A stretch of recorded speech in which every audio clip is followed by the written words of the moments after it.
We'll start with the free paper session 8, and I hope Manoj Saptikar sir has joined. He had some technical issue there. So I will introduce the judges. Judges for the session is Dr. Karandikar sir. As you know, he is the senior most in the faculty presently here in the judges, and aptly described, he is my father's mentor. So he is in the third generation of mentor for me. Very warm welcome, sir. We have Dr. Santosh Bhide sir with us. Dr. Santosh Bhide sir is everyone knows him. He is a very active member of MOS, and now he is also vice president of MOS. He's in practice since last 30 years, and he's been visiting faculty to many of the conferences. Very warm welcome, sir. Thank you for your time. And we have Dr. Hanuman Karat, sir. Sir is a director professor at MIMSR Latur Medical College, and he is a very student-friendly professor. Thank you, sir, for being here. So with the judges' permission, may I start with the session, sir? Yes, by all means. Yes. So the first speaker for today is Dr. Parli Shah. Dr. Parli, have you joined? Yes, sir. Can you please start sharing your screen? She will be talking about clinical profile and surgical outcome of pterygium cases. Please start sharing your screen. The presentation is for 6 minutes and the question answers will be for 2 minutes.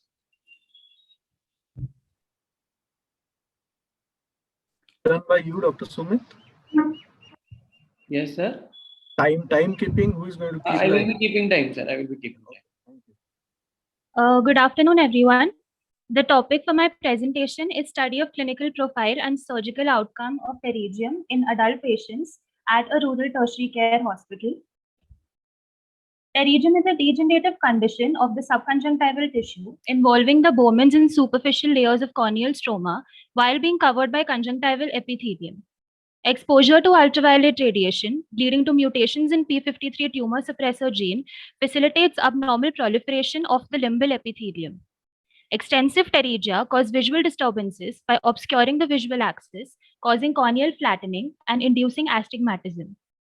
Surgery is the treatment of choice due to cosmetic disfigurement, visual impairment, recurrent inflammation, motility restriction, and chances of neoplasia.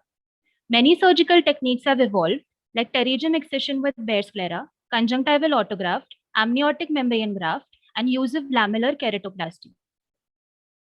The aims and objectives of my study were to evaluate the demographical factors and clinical profile of pterygia, the change in pre- and post-operative astigmatism, and to study the complications of pterygium surgery.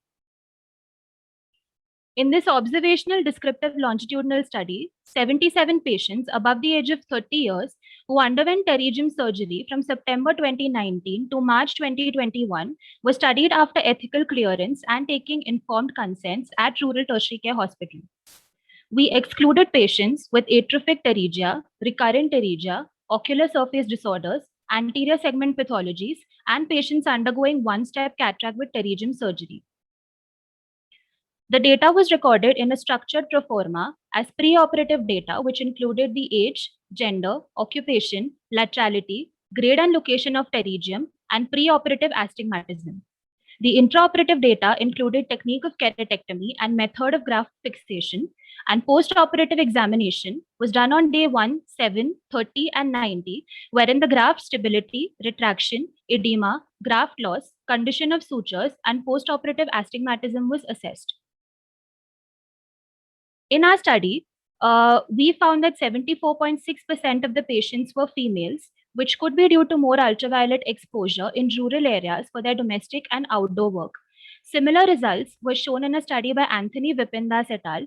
However, male preponderance has been described by Hashemi H. et al. And many others. These differences in the reported results could be due to behavioral, occupational, and follow-up differences between men and women in different areas. The most commonly affected age group was 31 to 40 years, including 22.6% of the population, as also seen in a study by Angli Manhas et al. Similarly, 22.6% of the patients were found to be in the age group of 61 to 70 years, indicating that prolonged cumulative sun exposure with increase in age may be related to occurrence of pterygium. 46.6% of our patients presented with bilateral pterygia, followed by unilateral affliction in the right eye in 28% patients.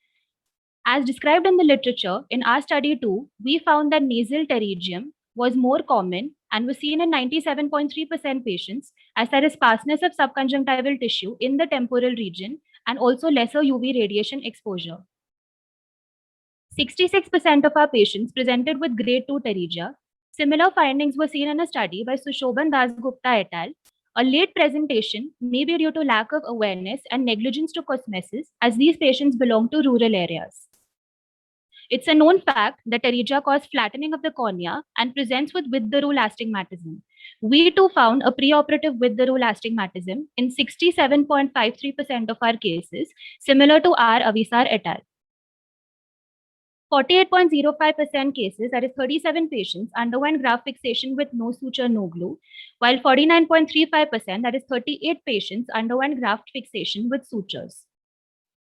We found a trend of reduction in with the rule astigmatism in 45.45% cases due to a reduction in the pole of the lesion, while 29.87% showed a surprising increase in with the rule astigmatism, which was due to healing of a deep keratectomy with extensive fibrosis. The most common post-operative complication was graft edema, seen in 68.83% patients. Surgically induced inflammation, delayed administration of steroids, and variable tissue response to surgical trauma may be responsible for this. Similar results were found in a study by Kavita Salagar et al. The other complications in our study included graft hemorrhage in 8 patients, graft retraction in 6.49% cases, corneal Dellin in 2.59% cases, and postoperative granuloma in 1 case. 1 minute left. Conjunctival autograft is an established technique which acts as a barrier as well as replaces the limbal stem cells, and therefore recurrence was noted in only 2 patients, the incidence of which was similar to a study by Guillermo Rocha. To conclude, nasal pterygium tends to affect middle-aged females, more commonly in the rural areas. Pterygium excision with conjunctival autograft provides a good surgical outcome with low recurrence and overall reduction in the preoperative astigmatism. These were my references. Thank you. Good presentation, I will say. I have got few queries. Okay, Yes, can you sir. hear me? Are you hearing Yes, me? sir. Yes. Yes, sir. You have stressed in your title that it will make it sounds that it will make a difference if it is a rural tertiary hospital or a urban tertiary hospital. Correct, sir. Does it really make any difference when it's a tertiary hospital, whether in a rural setup or a urban setup? So the occupation, the behavior, the follow-up response will vary in the 2 setups. How come? Sir, in the rural areas, there is much more exposure to ultraviolet radiation because they're Then the involved males in a will lot be of... more commonly affected. They get more exposure. In your study, you have found females more commonly affected. So that This may is also another happen thing, it because... is a clinical profile, isn't it? You are Yes, not sir. based on the length of the pterygium and how much is the encroachment on the cornea, as well as what is the how many millimeters of the limbus is involved. Because both these things are important as far as surgical results are concerned, post-operative astigmatism is concerned. I didn't find any mention of these things in your clinical profile. Yes, sir. You should include that also, okay? Okay. But it was a good presentation. Yes. Thank you. Can I ask one bright question? Yes, sir. You have mentioned that in some cases you found that the astigmatism increased. Yes, sir. So do you have any particular comment whether the cases in which you used sutures, in those cases the astigmatism increased, or there was no relation with suturing or not suturing? So As there far was as no astigmatism goes. So I did not find any relation of sutures with astigmatism, but the patients who did show an increase in astigmatism were the ones who presented with a higher grade of pterygium with much extensive corneal infiltration, wherein we had to do a deeper keratectomy, and because of extensive fibrosis and healing, they ended up with an increase in with the rule astigmatism post-operatively. Second question is, did you face any challenge when you never used sutures? And no glue was used, so only autologous serum was used. So did you face any challenges in such cases? Sir, in cases where we did not use sutures, we did have a few patients who had graft retraction. Um, Apart from that, we did not face any problems with the no suture, no glue method.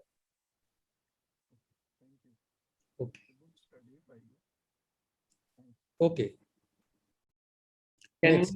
can we move to the next, sir? Yes, yes, yes. Yes. So next is Dr. Gaurang Saigal. He will be talking about pattern of ocular manifestations of coronavirus 19 through conjunctival secretions. Dr. Gaurang, you can start with your presentation. A very good afternoon to one and all present here. Today, I am here going to talk about the pattern of ocular manifestations in coronavirus disease and its risk of transmission through conjunctival secretions. So as we all know that we are going through a pandemic right now. So basically COVID-19 was first reported in Wuhan, as we all know, in December 2019.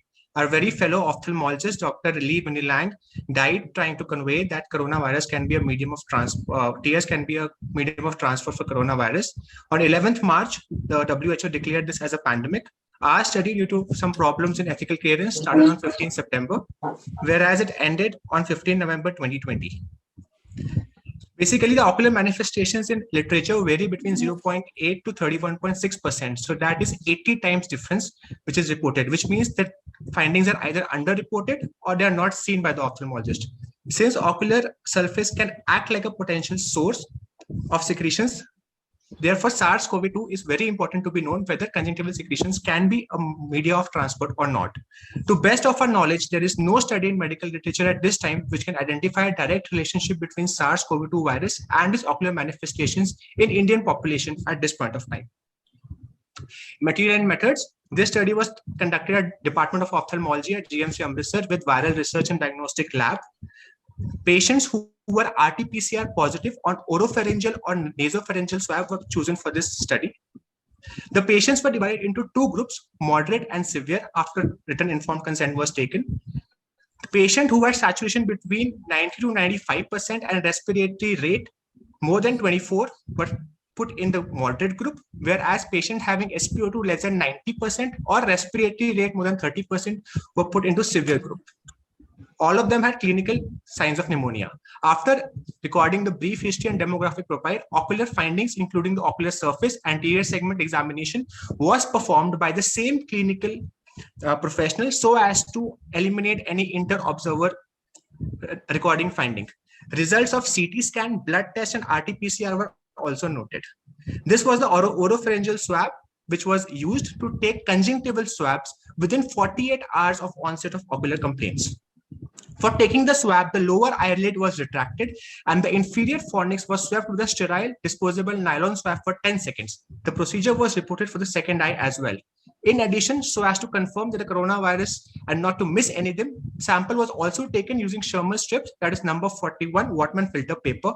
This is the way by which we took the samples for the Sherman's test. Samples were then placed in the VTM, the viral transport media, and they were transported to the VDRL lab maintaining a 4-degree temperature. Cycle threshold value was also recorded. Using RNA extraction kit, which was by Applied Biosystem Magnex, the RT-PCR kit we used was Alpex CGene 209 nCoV assay. By this, E gene, N gene, and RDPR gene CT values were also recorded. The total number of patients, my total study population was around 834 patients. The number of patients which had ocular symptoms was 309, which means 38.43% patients who were admitted with coronavirus had some or the other ocular symptom, out of which male predominance was seen. The mean duration of the disease after the onset of nasopharyngeal symptoms was 4.52 days. 67% of the people who had ocular manifestations belong to the severe group, whereas only 33% belong to the moderate group. The most common ocular finding was conjunctival hyperemia, which was found in 77.99%, followed by follicular reaction, followed by chemosis, followed by discharge, itching, and burning. 1% of my study population also had in which the ocular manifestation was the initial symptom before any other coronavirus symptoms observed. 81.55 to 52 patients have comorbidities such as hypertension. The mean TLC counts was also raised and the mean D-dimer rates were also significantly raised in these patients. The first 60 patients of these 309 positive who had ocular manifestations, after this, the samples were sent, and out of which 2 cases were moderate, whereas 9 cases, again 81.8% cases, were severe. The mean CT values for E gene was 21, N gene was 22, and RDPTR gene was 28.12. In 1/3 of the cases, CT values were less than the nasopharyngeal swab. So we all know that if the CT value is less, then the transport media, then the viral concentration is more, which means the conjunctival secretions in 1/3 of the patients were having more viral load as compared to any nasopharyngeal secretions. Discussion. Hong et al. From China also reported 15 patients, but in our study, by Hong et al. Was 27%. For ocular complaints, in our study, it was 38%. Similarly, another study from China had 31.8% with almost the same presentation incidence as ours. On the contrary, 2 studies from China had 2.78 and 3.3% reporting with conjunctivitis, which was contrary to our study. The mean time of presentation of ocular complaints after COVID-19 symptoms was 4.52 days. Of the current study, 1% of the patient had 1% of patient has conjunctivitis as their first complaint, which was very novel study of this. Yu Zhuan, also from China, reported that out of the 7 out of 8 patients has conjunctivitis as their first symptoms. On the contrary, a study from Spain found that 33% of the patients has conjunctivitis, whereas in my study, only 1% patient has conjunctivitis as the initial symptoms. A study from Italy also showed that ocular manifestation of 26.82%. Basically, this low incidence of positive conjunctival swab in COVID-19 patients in these studies may be accounted for low sample size or insufficient TR to detect matter. Conclusion. Ocular data related to COVID-19 seems to be underreported, with the CT value clearly indicating that conjunctival secretions can be the mode of transmission. Precision and accuracy of ocular data of COVID-19 patients needs to be increased by adding questions related to the portion while reviewing them at the time of admission, and also taking precautions while examining these patients. Risk of transmission of the virus increases with the severity of the disease. All patients presenting with red eye during pandemic COVID-19 should be kept like a differential diagnosis. In view of detection of SARS-CoV-2 in ocular secretions, everyone should be instructed to avoid touching their eyes, also in addition to their nose and mouth. Limitations of my study. Firstly, we did not include asymptomatic patients, mild patients, and very severe patients who were intubated. Secondly, we did not have a control group. Also, due to risk of the examining doctor, we did not do slit lamp or posterior segment examination, which could be done in further studies. Finally, due to financial constraints, all 309 patients could not undergo RT-PCR, only 60 could go. Thank you. Please stop sharing your screen. Over to the judges, please. I really appreciate your presentation. When there was stress on routine testing with RT-PCR nasopharyngeal swab itself, you could manage to have a conjunctival swab for testing. I really appreciate. Right. And now your study rather conclusively proves that there is very, very minimal risk of transmission from conjunctival testing. So the conclusion in this pandemic setup is we should not give much importance to the transmission part of your paper. As far as ocular manifestations are concerned, does it anyway differ from the routine viral manifestation? Was there lymph node involvement in any case? Sir, I did not take lymph node involvement in any case. Sir, the viral presentation and the presentation which was for COVID-19 were almost similar until unless proven otherwise, sir. Right. Okay, that's right. Good presentation, and kudos to you. You were courageous, I would say. Yes. Thank you, sir. Yeah. Okay, we can have next presenter. Okay. Karatsa, we can go ahead. Yes, Yes, it's such a good presentation, definitely. So Dr. Nilima Karne will be presenting on the conjunctival limbal autograph, either with the autologous serum or suturing technique. Dr. Nilima, you can start. Dr. Nilima, you can start. Good afternoon, sir. Am I audible? Yeah, try to be little louder, come near to the screen and start. Okay, sir. Good afternoon, sir. Today my topic is conjunctival limbal autograft using autologous serum versus suturing technique in primary pterygium surgery.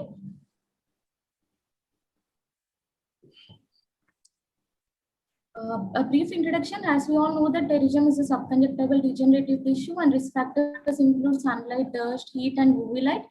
Anatomically, it has head, neck, cap, body. This is a picture of Stoker's line. Symptoms, small pterygiums are usually asymptomatic. They have a mild eye discomfort, foreign body sensation. Medical ocular therapy like lubricants would be sufficient for that, whereas disturbances in visual acuity or cosmetic blemish, surgical treatment is a mainstay of choice for them. So my aim is to compare the outcome of two modalities of treatment, that is after primary pterygium excision covering the defective area with the conjunctival autograft, either using with autologous serum or with sutures. So I compared here the efficacy, safety, patient's comfort, complications, surgical time and cost effectiveness between the two methods. So my type of study is randomized prospective comparative study. I have taken patients from the outpatient department of Khammam, Telangana.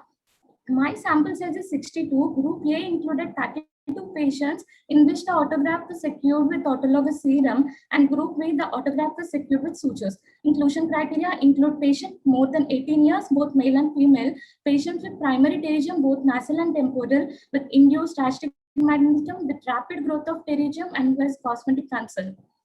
Exclusion criteria, I have not taken patients less than 18 years and patients with pseudopterygium and recurrent pterygium, and also patients with ocular surface disorders, infections and coagulation disorders. So I have taken consent from all the patients, complete history done, preoperative, postoperative ocular examination was done, anterior segment evaluation was done by slit lamp, refraction was done, keratometry, fundus and SAP was also done. So this is a surgical technique of pterygium excision. Sorry, sir, this video is not playing. I could explain the surgical. No issues. You can go ahead without video. Yes, sir. Surgical technique. I have given a peribulbar block. The head was excised near the neck. The head was excised from the cornea, and the subconjunctival tissue was taken. Graft was taken from the inferior bulbar conjunctiva. Graft was taken from the inferior bulbar conjunctiva, and it was limbal edge was included. Why? Because in conjunctival limbal autograft, limbal stem cells play a main role which acts as a barrier. Whereas in Group A,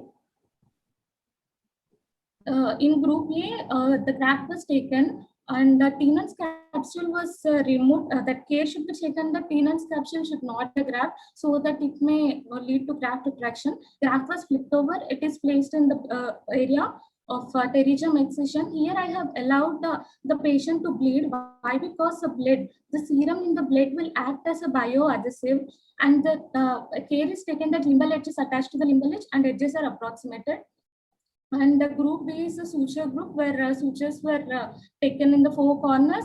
I used 80 Vicryl. Bite is taken from the graft and from the graft side and the episcleral bite. So in both the groups, I was bandaged for 24 hours. Topical antibiotic and steroid eye drops were used, and follow-up was done in 1st, 7th, 15th, 30th, and 90th post-operative day. In each visit, slit lamp examination was done and evaluated for pain, foreign body sensation, graft stability, and even other complications like granuloma and recurrence. So upon observation, we can see clearly here time taken in Group A, that is with autologous serum, is only 18 minutes, whereas in Group B it is 30 minutes, which is significant, statistically significant. According to pain is seen in both the groups, but whereas the difference was not found to be that statistically significant. Coming to foreign body sensation, we can see that foreign body sensation of grade 2 or grade 3, foreign body sensation is more in patients with Group B, and this was also statistically significant.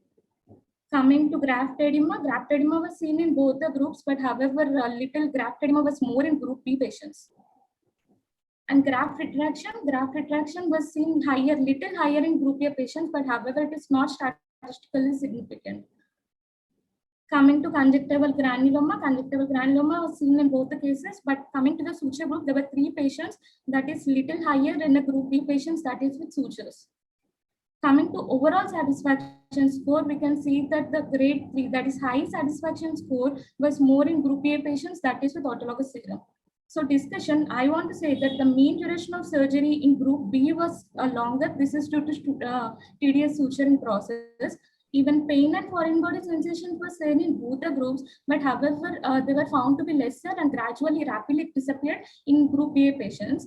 And by the end of follow-up period, By the end of follow-up period, graft edema was more in group B than in group A, and graft action was slightly more in group A, that is with serum. Conjunctival granuloma as seen in both the groups. This was comparable with the study of Singh H. And there was no evidence of recurrence in both the groups in my period of study. And overall satisfaction score was more in group A patients. So finally, I could say that graft is secured with the serum as well as sutures in both the groups. Security is same, whereas coming to post-operative discomfort, group B patient has more discomfort. So I conclude here that graft can be secured with sutures either with fibrin blue or with serum. But compared to fibrin blue in my study, I feel that autologous serum is better. Why? Because fibrin blue is costly compared to the developed countries in developing country like India, and it eliminates the risk of disease transmission. And compared to sutures, the surgical time required is less. It also absence of cost factor for the suture material, the tedious suturing process, the potential adverse effects encountered with the use of foreign material make it superior to the suturing. So finally, I conclude here that both the techniques are safe and effective for graft adhesion in pterygium surgery. However, in terms of post-operative suture-related complications and post-operative discomfort and greater patient satisfaction, all the serum is better. Yes, over to Some judges. references. Thank you, sir. Thank you. A good You can stop presentation. sharing. Nilima? Yes, sir. Good presentation. I would like to ask you one question. Are you required to remove the vicryl absorbable suture knots anytime in your case? No, sir. I have Ends buried of the the knots. ends of the knots. No, sir. We have buried the knots while applying suture, sir. So we did not get any patients for suture removal, sir. That discomfort, any patient has not come like that, sir. That is absorbable suture, sir.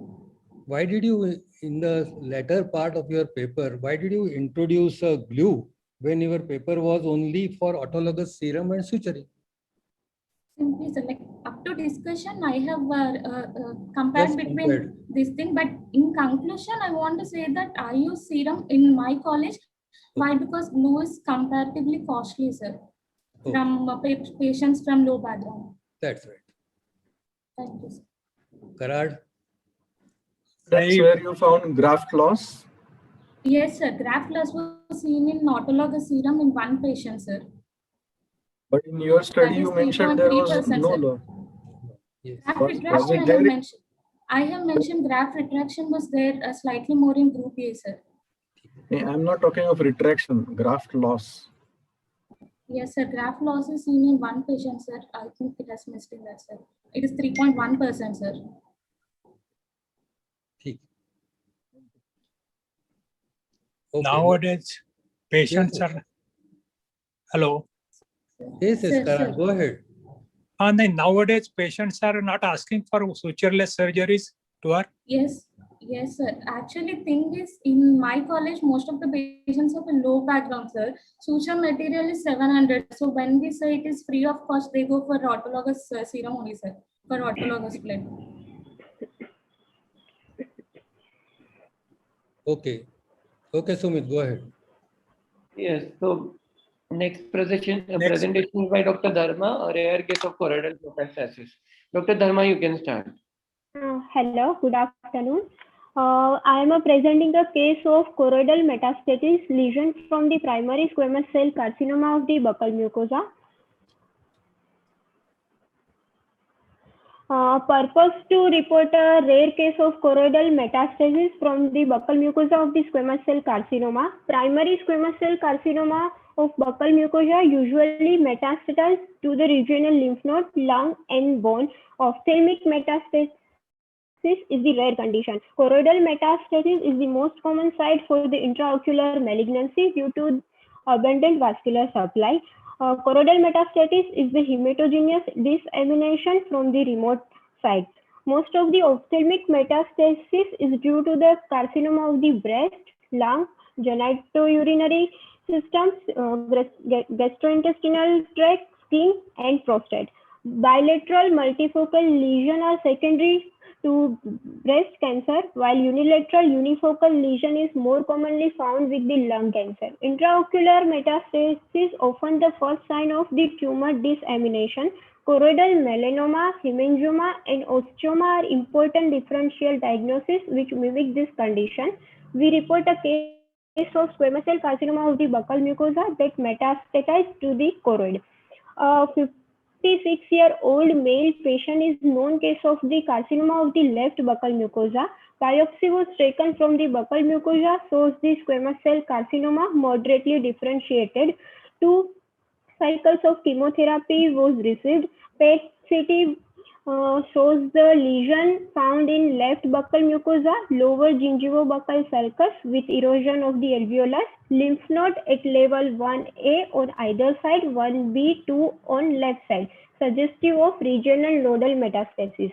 He underwent wide local excision with hemimaxillectomy and mandibulectomy with left modified net dissection surgery. Histopathology reveals the squamous cell carcinoma of the left buccal mucosa. He received the adjuvant radiotherapy.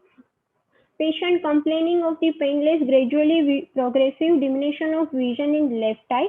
A thorough ophthalmological examination was done. Visual acuity in right eye 680, while in left eye finger count 3 meter. Ocular movement is full in both the eye. Intraocular pressure and anterior segment finding is normal. On fundus examination, right eye is normal, while in left eye, yellow creamy oval shaped choroidal mass located on the posterior pole involving the macula. On OCT finding, choroidal lesions with RPE thickening, photoreceptor irregularity, and large SRF pocket is found.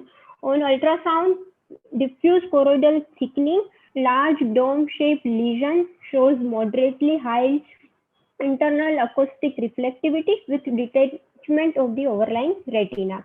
On MRI, brain with orbit shows the small oval-shaped intraocular lesion along with the posterior aspect of the eyeball projecting into the vitreous cavity. No extraocular extension is shown. Lesion is hypointense on T2 weighted images, while in iso or hyperintense on T1 weighted images. Repeat PET scan was done. Metastatic lesion was present at left upper lobe of the lung, mediastinal lymph node, left adrenal gland, and liver. Further, patient was lost to follow up. Conclusion: ophthalmic metastasis is the rare from the buccal mucosal carcinoma. Any patient having a history of the carcinoma present with the visual complaint should be thoroughly investigated to rule out the metastasis. Ocular neoplasia may be primary or secondary. Secondaries are more common than the primary. Unilateral choroidal metastasis more common on left eye as the left common carotid ascend directly from the aorta.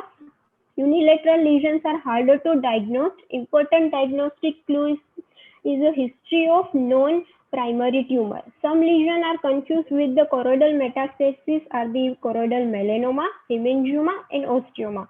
Choroidal melanoma is found as a mushroom-shaped lesion at the posterior pole. On fluorescent angiography, intrastic tumor circulation is present. In USG, low to moderate internal reflectivity is present. MRI demonstrates the extraocular extension. While in choroidal hemangioma, it is most commonly unilateral or unifocal. Reddish-orange coloration is important diagnostic clue. On fluorescent angiography, more prominent early choroidal filling than the metastasis. Choroidal osteoma usually bilateral yellow-white lesion similar to metastatic tumor. USG and CT scan are valuable diagnostic tool because the bony changes in choroid shows the high reflectivity on USG and bone density can be confirmed with the scan. Thank you. Good. Nicely presented a rare case. Yes, sir. Very nice presentation. Very rare occurrence of such a thing. Good. Well done. Thank you, sir. Yes. No questions. Then we can go ahead. No questions. No Next questions. Okay, one question from my side, sir, if judges permit. Yeah. Yes, please. Yeah. Yes. So, Dr. Dharma, can you please tell me for the large series reported, which is the most common site of metastasis? The primary site would be? Breast cancer in female, lung cancer in male. Okay. And which one carries the worst prognosis in choroidal metastasis?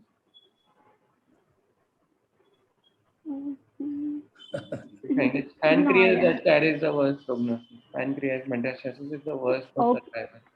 Okay, sir. Good presentation. Okay, The next thank you. presentation with Dr. Reshma Ranade. Dr. Reshma, you can start your presentation and time starts. Yes, sir. Good afternoon, everyone. I'm Dr. Reshma Ranade, Fellow in Cataract Refractive Optics and Clinical Research at Narayan Nethralaya.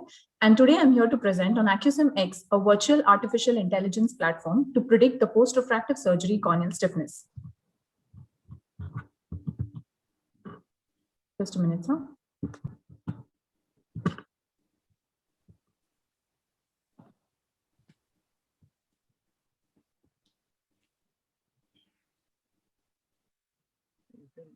Hang. Slide, she is not able to forward. Any slide. problem, Dr. Reshma? You want to share? So my slides are not moving ahead. Can I just Yeah. stop and redo it again, please? Yeah, please do it. Yes, please.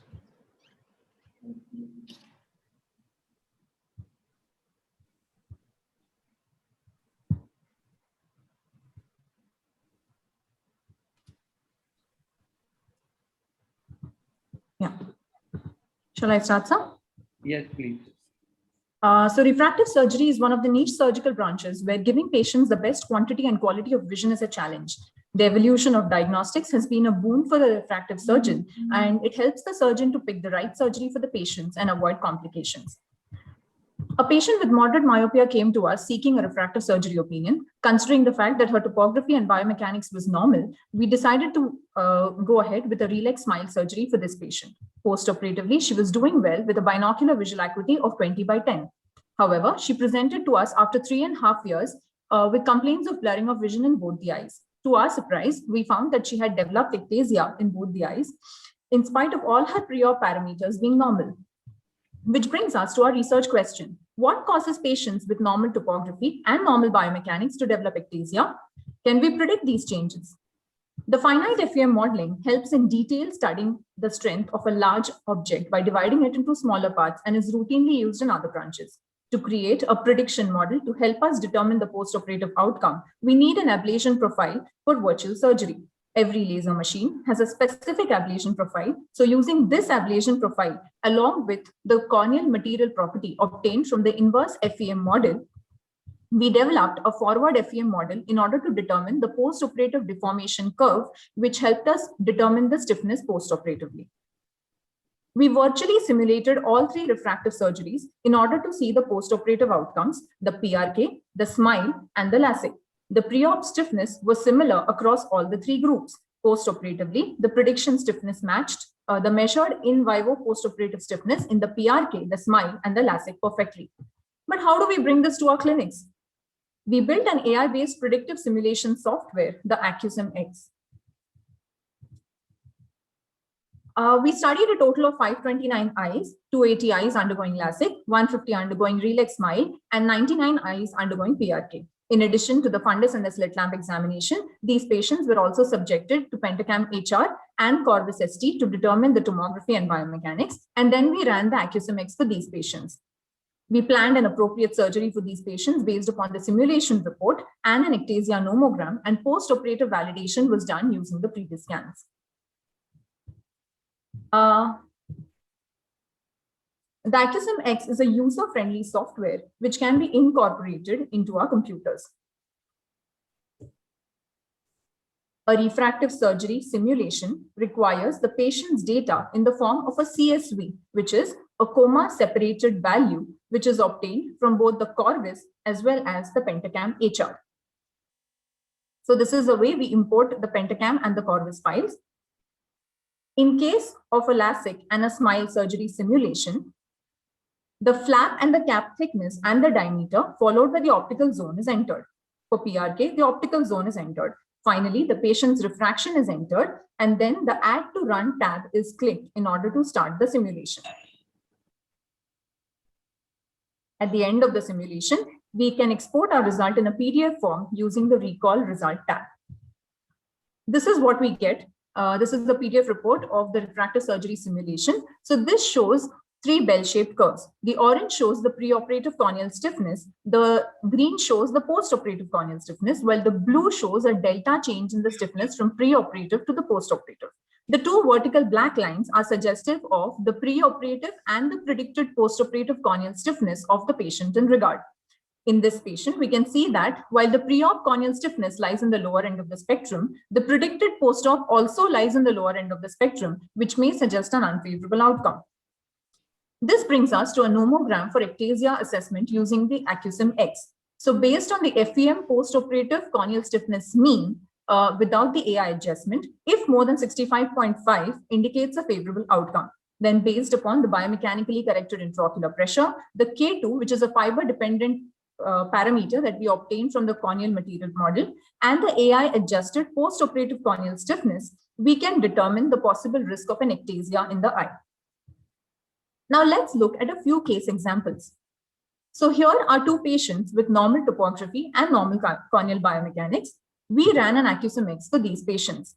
So in patient 1, while we see that the pre-op corneal stiffness is within the normal range, the predicted post-op corneal, the difference between the pre-op and the predicted post-op corneal stiffness is minimal, which indicates that we can go ahead with the surgery. In patient 2, to begin with, the patient has a lower pre-op corneal stiffness, and the predicted post-op corneal stiffness also lies at the lower end of the spectrum, which indicates that there may be an unfavorable outcome after surgery. The results of our study were that the mean absolute error was 6.24 and 6.47 in train and test cohort, and this software helped in successful prediction of the corneal post-op biomechanics of 7 ectasia eyes. To conclude, what was known here was that the post-op excessive biomechanical weakening can cause ectasia in a normal eye, and currently there is no tool to predict the post-operative outcomes. What our study adds is that Acusum X is the first ever artificial intelligence-based platform to predict the post-operative weakness, and in vivo simulation matches the post-operative corneal stiffness. Thank you for patient listening. Thank you, Dr. Reshma. You can stop sharing your screen. Yes. Go to judges. Good utilization of AI for prognosis in our surgical results. Good presentation. I have no question to ask you. Thank you, sir. Excellent presentation, Dr. Reshma. Just one question: how this AI model is developed? How many cases are initially given for that model to develop? So, sir, initially, so we have a total of 529 eyes that we ran for this, sir. And of those 529 eyes, all eyes underwent surgery, or what was the thing? Yes, sir. These were the patients who underwent surgery. In that model, you found that 7 eyes will develop 7 eyes? keratoconus. Yes, sir. It predicted ectasia for 7 eyes. So those Found the same results post-operatively also? yes, sir. It helped in prediction of the results. And the follow-up was kept for how many years? Or So how the many longest follow-up that we have is of 2.5 years, sir. months? So you feel that this will be a future for predicting corneal ectasia? In addition to other tests, people will use this AI-based model also to decide whether to do surgery or not. Yes, sir. Okay. Nice presentation. Congratulations. Thank you. Thank you, sir.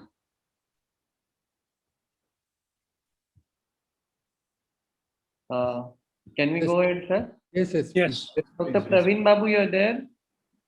Dr. Praveen Babu, can you hear us?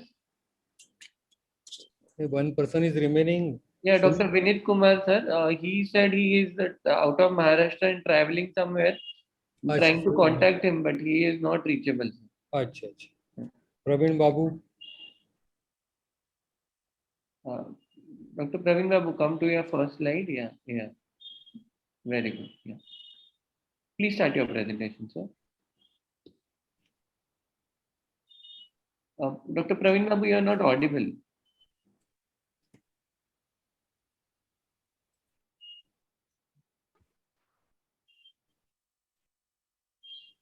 Am I audible now? Yeah, Yeah. you are audible. Yeah, yeah. Yeah. Yeah. Yeah. Please start. Good evening, everyone. My presentation is on bilateral abducens nerve palsy in scrub typhus, a case report. A 10-year-old child referred from pediatric department as a case of scrub meningoencephalitis with inability to move both eyes in horizontal gaze for past 1 week. The child presented with complaints of high-grade intermittent fever. The past history was insignificant. Antenatal, birth, and postnatal history was also normal. The child was immunized till date. Since it was suspected as meningitis with raised ICT, the child was started on IV antipyretics and antibiotics.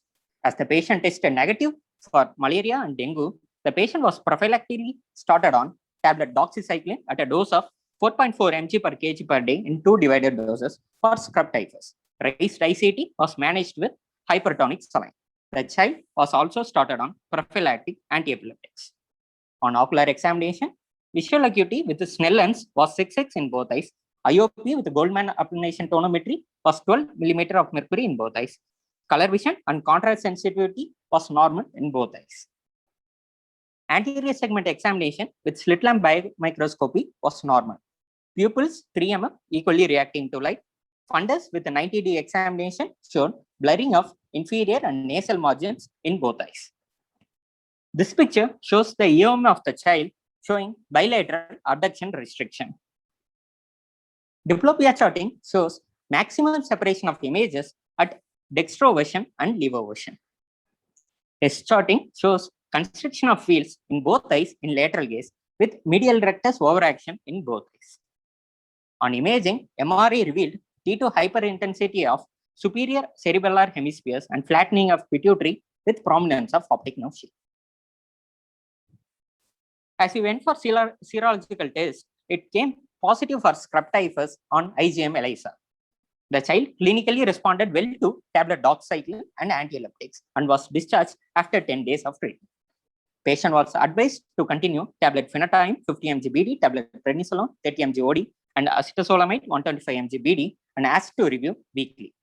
At the end of 6 weeks, the patient's diplopia resolved and the extraocular movements were regained with no significant ophthalmological complaints. And fundus examination at the end of 6 weeks were within normal limits. Discussion. Though scrub typhus is a leading cause of treatable non-malarial febrile illness, the case series and studies from India reveal that the mortality and morbidity from scrub typhus is under-recognized and that possible long-term consequences may occur many years later. Scrub typhus is an infectious disease caused by Orechia susugamushi, which is transmitted by the bite of sugar mites. The incubation period ranges from 5 to 20 days. Eschar is a characteristic feature which is shown in the picture, which is mostly non-pruritic and painless, so missed out by the patient. Coming to the pathogenesis, vasculitis is the predominant clinicopathological feature of the disease. The nerve damage occurring is due to the microinfarction of vasovasarum of the nerve. CNS involvement associated with scrub typhus are meningitis, encephalomyelitis, peripheral neuropathy, involvement of eighth cranial nerve, facial palsy, and isolated third nerve palsy.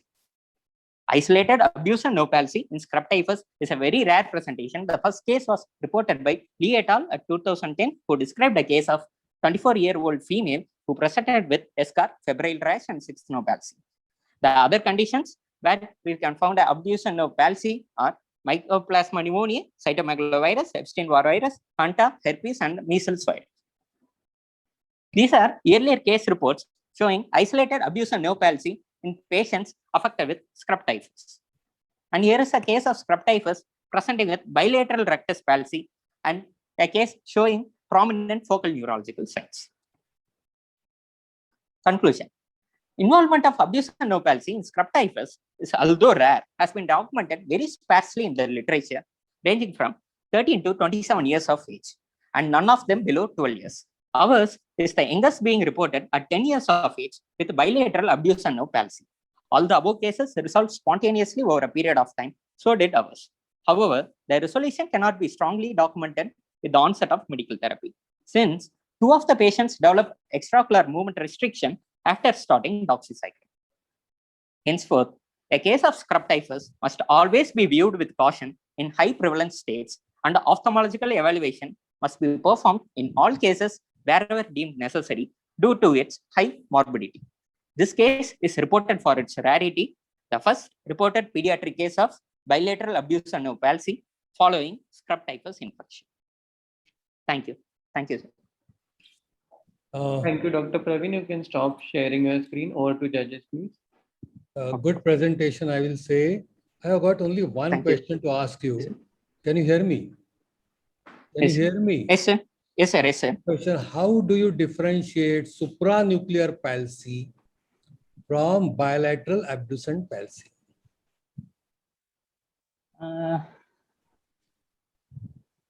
In supranuclear. Yes. Yes, sir. Yes, yes. Go ahead with your answer if it is there. In supranuclear palsy, the contralateral adduction will also be affected, sir. No, you have not shown any clinical description of it in your presentation, that you have ruled out supranuclear involvement. Okay, sir. Anyway, it's a good presentation. Any other judges to have any questions? No question. Presentation. Okay, then we can go next. It was a good presentation. Thank you, sir. So next we have Dr. Gaurav Patil with us, talking on intraocular ossification and accidental finding in various patients. Dr. Gaurav, you can start sharing your screen.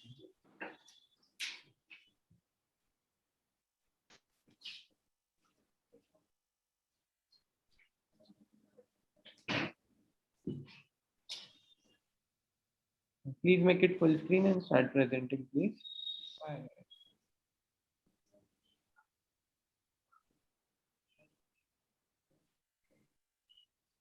Is the screen visible? Yes, it's correct. Please make it full screen and start presenting. Don't go there. It's any problem, Dr. Gaurav?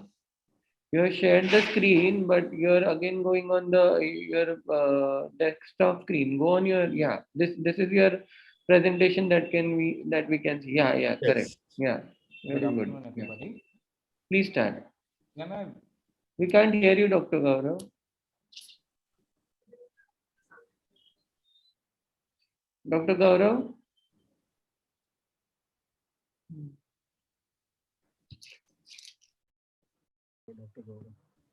Dr. Sheetal is here. Dr. Sheetal Pendewar. Yes, sir. Yes, sir. Yeah, Dr. Sheetal, can you please share your screen? One request to the judges. Dr. Sheetal was supposed to present in another session in the evening, but she has a duty and then she had requested us to prepone her presentation one session. So with all due respect, judges, is that fine to shift her? Okay. Fine. Please share your presentation.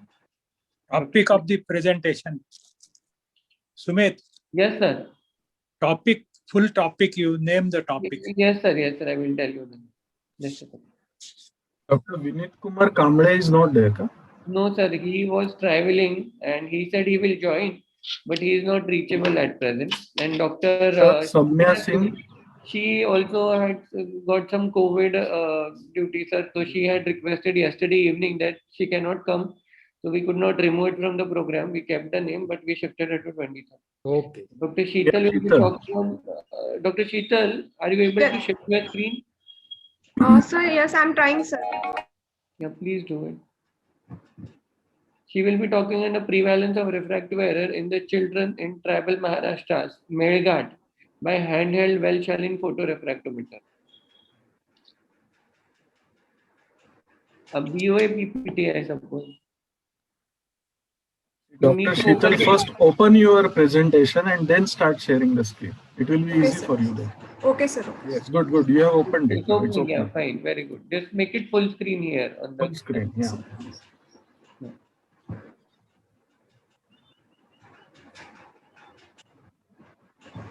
Here, go to full screen.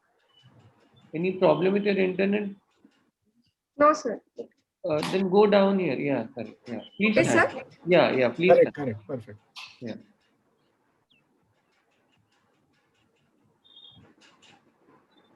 You can start, Dr. Sheetal. We Yes, can't sir. hear you. Yeah, we can Start see the presenting. slides. Please start talking about it. Okay, sir. Good evening, sir. Today's my topic of presentation is prevalence of refractive error in children of tribal Maharashtra, that is Melghat, by the handheld Welch-Allyn photorefractometer. Aim of my study was to determine the prevalence of refractive error in children of tribal Maharashtra, that is Melghat, by handheld Welch-Allyn photorefractometer. It was a cross-sectional study in randomly selected Anganwadis and primary schools of 49 villages in tribal area of Maharashtra. After obtaining official permission from the educational officer of a district and approval from the Institute Ethics Committee, screening was started. Total 1,921 Anganwadi and primary school children were screened by ophthalmologists with the help of social worker and ASHA worker. Anganwadi and primary school-wise distribution of screened children was that the primary school children account for 60.3% and 39.7% children were from Anganwadi. Then out of 1,921 children, 890 were males and 1,159 were females. All screened children fell within age group of 60 months to 170 months. Out of screened children, more than half were above the 6 years of the age group. You can see the distribution of the children among these age groups. Then material and method. Screening was done using torchlight examination, then direct ophthalmoscope and handheld autorefractometer. It is based on the principle of eccentric photoretinoscopy. Infrared light is projected through the pupil into the retina.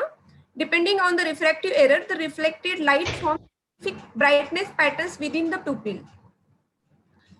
The procedure is on the when we start the machine on the screen. You have to fill the subject ID of the children, then name, full name of the children, then date of birth, male or female. Then you can proceed for the screening. Exact procedure is examiner was positioned approximately 1 meter from the subject. The screening was started by slowly rotating the device upwards to meet the both eyes of the subject. For achieving this, the examiner's distance from the subject was adjusted until both eyes were clear on the screen. Screening results provided an output that was either screening completed or complete eye examination recommended. If all measurements are in range, the result will be screening completed. And if there is any refractive error, the complete eye examination will be recommended by the machine. And these are the cutoff criteria for the refractive error. These are different for the different refractive error and different for the age groups. Then results, by using this cutoff criteria, the number of students who failed the screening were found to be 2.86%. Of these, 60% were found to have astigmatism, followed by 20% with myopia, 9.1% with anoisometropia, 11% with hypermetropia. This is the age-wise and sex-wise distribution of the children with the refractive error. It was found that prevalence of refractive error was very minimal in 1 to 3 years of the age group.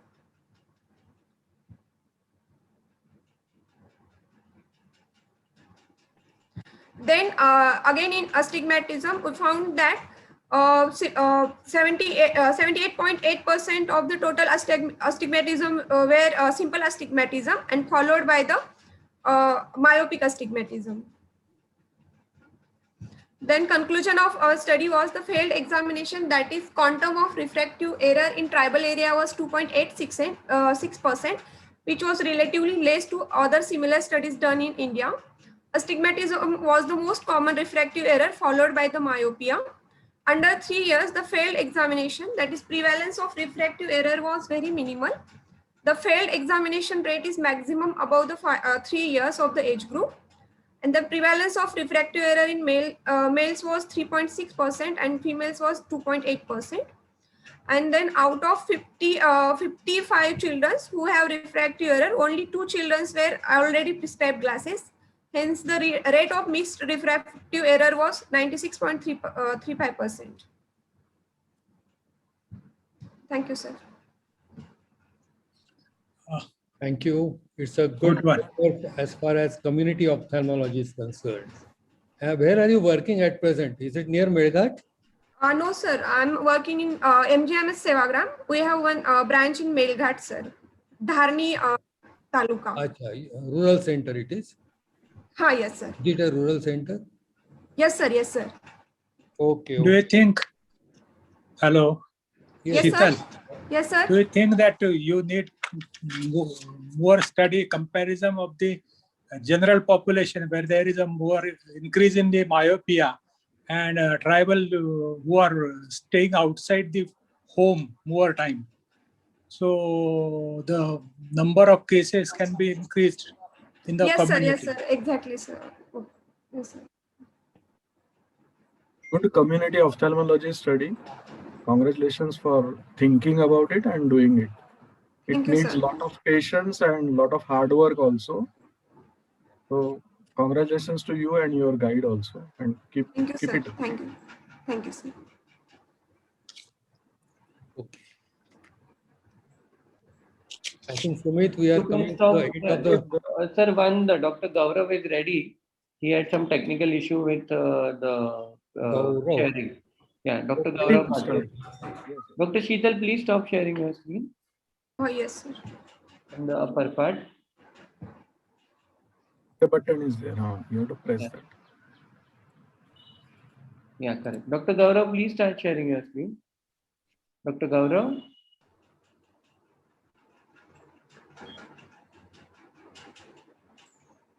Dr. Gaurav, can you hear us?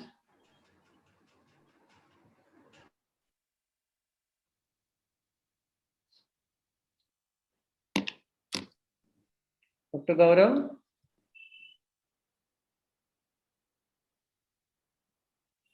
Dr. Gaurav, are you there? Have his number, you can call him. Yeah. Dr. Gaurav, you can directly talk to us. You don't have to type now. It's your time to present. Yeah, please go to the first slide and start. Mute yourself and talk. We can hear you. Yeah. Make it full screen with this glass line. Glass. Yeah.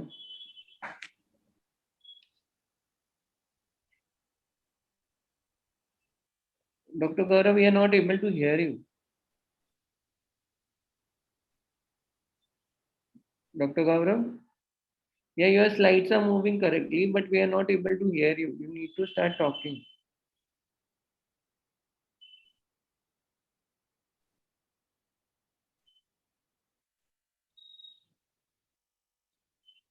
Are you not connected to audio, Dr. Gaurav? Hello. Yeah, please talk loudly. Now you stop sharing your screen. Please start again.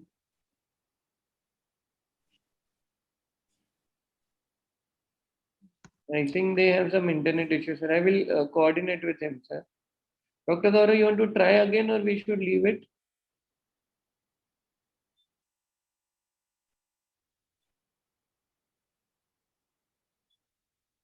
Dr. Gaurav?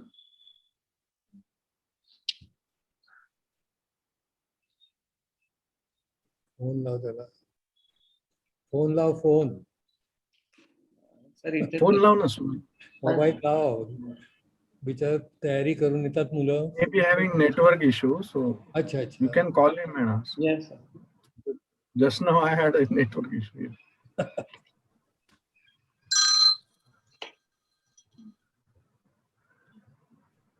It's raining in some parts of Maharashtra, so I don't know. Cyclone. Yes, cyclone.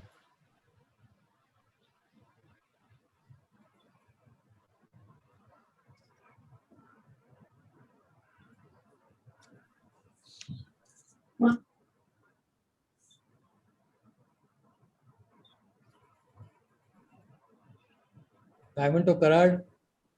काय नाही, खूप बरं वाटलं sir तुम्हाला ऐकून सारखं. मी खूप दिवसांनी भेटल्यासारखं वाटतंय मला. खूप खरंय खूप खरंय, वर्ष गेली मध्ये. खूप वर्ष गेली. हा. पण हा. आमच्या केसांमध्ये जेवढा फरक पडला तेवढा तुमच्यात नाही फरक पडलेला. माझ्यातले केसच चालले गेले ना.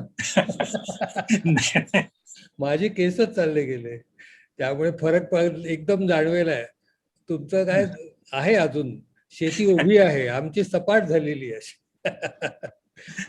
संतोष कसा हसतोय बघ, त्याचे केस सगळ्यात चांगले आहे ना. हा चांगले आहेत म्हणून हा, हसतोय म्हणून तो तो. हसतोय आपल्याला. मिश्किलपणे हसतोय तो. हा, मजा मारतोय आपली, टिंगल करताय. टिंगल कुठे करणार, एवढे मोठे गुरुवर्य तुम्ही. अरे गुरु असलं तर काय झालं, Teachers teacher. गुरूंची टिंगल पाठीमागे खूप केल्या जाते माहितीये तुला, खूप. तर आम्हाला एक टीचर होत्या, लेक्चरर होत्या नागपूरच्या. कोण? त्यांच्या प्रत्येक वाक्यानंतर त्या म्हणायच्या, हमारे नागपूर में करंदीकर सर ऐसे Sir, he is करते हैं. trying once more with the thing. Some problem with the audio. Okay, whatever you say, we are ready to Yes, wait for a yes. few minutes, no problem. Okay, sir. We'll wait for a few minutes since it's the last presentation of the session. संतोष काय म्हणतोस? नाही, ठीक sir, कसे आहात? चांगला आहे. Gaurav, you can try once more to share your screen and unmute yourself, please. You need to unmute yourself. It's there on the left lower hand side of your Zoom. माईकचं चिन्ह आहे बघ डावीकडे खाली सगळं. Gaurav, host, can you unmute him? Dr. Gaurav, you need to unmute yourself. You're not unmuting, that's why we are not able to hear you. It's there on the left hand side, lower part. Who is admin? He can unmute him. Yeah, technical team. Numerotech. Yeah.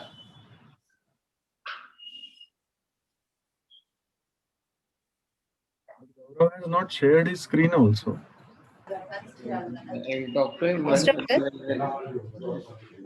Gaurav Patil is trying to unmute himself, not able to do. Can you help him now? Okay. Allow him to share his screen also. Sumit, unmute yourself. Sumit, to mute it. Sir, I'm on phone with him.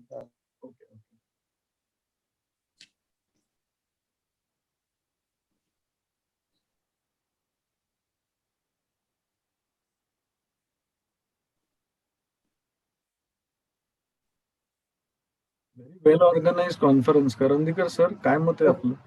काय म्हटलं? Very well organized conference म्हणलं. Very well organized. छान, काही प्रश्नच नाही. आता Kind of challenges. fantastically arranged. छान आहे. Well coordination. Sir, he had MOS and BOA. Sir, he has some internet issue. He will try in the next session, sir. Okay. With your permission, I would like to end the session. Okay. Thank you. Thank you, Karandikar, sir. Thank you, Karat. Thank you, organizers. Thank you, Sumit. Santosh, sir. Okay. Thanks a lot. Bye. Yes. Bye. Sir, Karandikar sir, thank you. Thank you. Welcome. So And nice to Sumit, see you. thank you. Thank you, sir. Thanks a lot for your time. Keep it up. Santosh. Yes, bye. Bye. Bye. Yes. Bye. Thank you. Thank you so much.